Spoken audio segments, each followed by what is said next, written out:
बुलेटिनमध्ये एक महत्त्वाची बातमी पाहूया। दत्तात्रय भरणे मंत्रिमंडळाच्या बैठकीला गैरहजर राहणारे अद्याप मंत्रिपदाचा पदभार त्यांनी स्वीकारला नाहीये। दत्तात्रय भरणे मिळालेल्या खात्यावर नाराज असल्याची चर्चा वारंवार होते आणि त्यामुळेच की काय असते गैरहजर राहण्याची शक्यता आहे। महत्त्वाची आणि मोठी बातमी आपण पाहतोय। मंत्री दत्तात्रय भरणे मंत्रिमंडळाच्या बैठकीला गैरहजर राहणार असल्याची अपडेट आपल्यापर्यंत पोहोचते। अद्याप मंत्रिपदाचा पदभार देखील त्यांनी स्वीकारलेला नाहीये। दत्तात्रय भरणे मिळालेल्या खात्यावर नाराज असल्याची चर्चा आहे। आताची ही सगळ्यात महत्त्वाची आणि मोठी बातमी, दत्तात्रय भरणे आजच्या मंत्रिमंडळाच्या बैठकीला गैरहजर राहणार आहेत।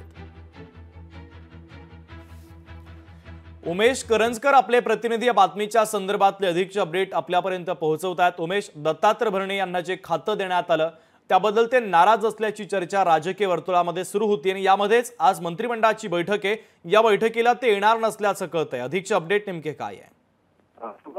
दत्तात्रय राष्ट्रवादी अजित पवार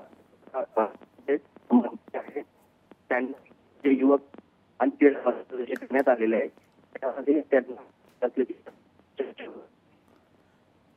उमेश, तुमचा आवाज आमच्यापर्यंत पोहोचत नाहीये। ही महत्त्वाची बातमी आपण पाहतोय। दत्तात्रय भरणे हे मंत्रिमंडळाच्या बैठकीला गैरहजर राहणार असल्याचं कळतंय। अद्याप मंत्रिपदाचा पदभार त्यांनी स्वीकारलेला नाहीये, तर दत्तात्रय भरणे मिळालेल्या खात्यावर नाराज असल्याची राजकीय वर्तुळामध्ये जोरदार चर्चा रंगलेली आहे।